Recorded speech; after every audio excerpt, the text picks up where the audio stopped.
एक और अनुग्रहित सुबह दान में दिए उस परमेश्वर के नाम की स्तुति हो।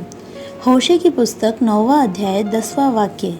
मैंने इज़राइल को ऐसा पाया जैसे कोई जंगल में दाग पाए, और तुम्हारे पुरखाओं पर ऐसे दृष्टि की जैसे अंजीर के पहले फलों पर दृष्टि की जाती है, परंतु उन्होंने पोर के बाल के पास जाकर अपने तई लज्जा का कारण होने के लिए अर्पण कर दिया, और जिस पर मोहित हो गए थे वे उसी के समान घिनौने हो गए।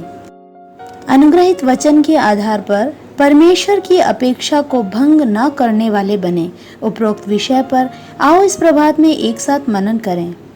एक अध्यापक को अपने शिष्यों के प्रति, एक माता पिता को अपने बच्चों के प्रति, सभा के अध्यक्ष को अपने विश्वासियों के प्रति जो अपेक्षाएं होती हैं, उससे भी ऊपर सर्वशक्तिमान परमेश्वर को हम हर एक के प्रति बड़ी अपेक्षाएं हैं। हमने जो ऊपर वाक्य पढ़ा वो एक ही वाक्य है, लेकिन उसके प्रारंभिक भाग में हमारे पुरखाओं ने परमेश्वर की अपेक्षाओं के अनुसार कैसा जीवन व्यतीत किया, और उसके दूसरे भाग में उनकी पीढ़ियों ने उन अपेक्षाओं को कैसे तोड़ दिया। यह वाक्य इसी का विवरण देता है। प्रियो, हम इस भूमि पर जीवन व्यतीत करते हैं, उसके द्वारा परमेश्वर की अपेक्षाओं को भंग करने वाले ना बने।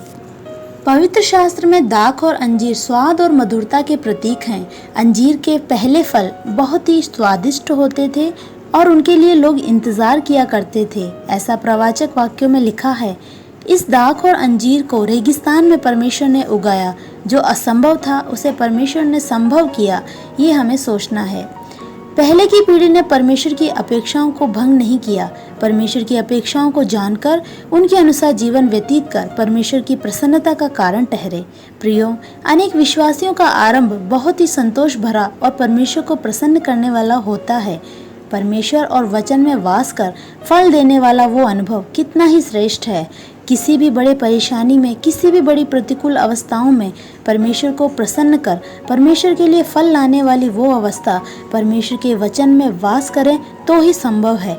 इसके विपरीत जब हम परमेश्वर के वचन से दूर हो जाते हैं, तब पीछे हटने वाले एक तरह से सूखने वाली अवस्था में हो जाते हैं। उसी तरह परमेश्वर के साथ संबंध में जब दूरी आ जाती है, दूसरे शब्दों में कहें तो जब हम शारीरिक हो जाते हैं।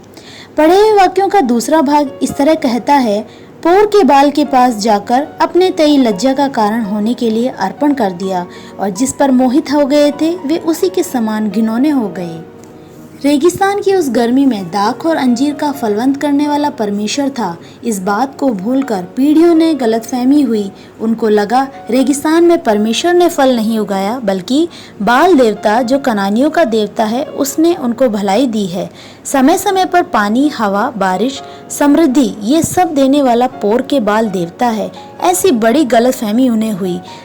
डेस्टिनी की यात्रा में जातियों के साथ घुल मिलकर परमेश्वर के साथ के संबंध से पूर्ण रूप से अलग हो गए थे। इसके कारण करीब 24,000 इजरायली बीमारियों से मर गए।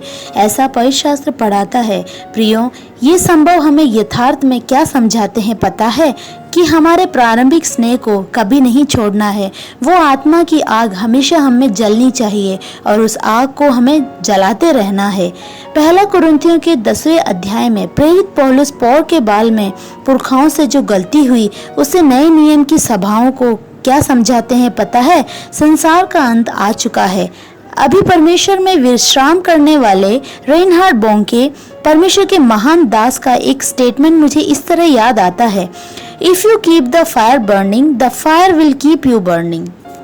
तुम्हारे अंदर की आग को यदि तुम सुरक्षित रखो तो वो आग तुम्हें जलाएगी।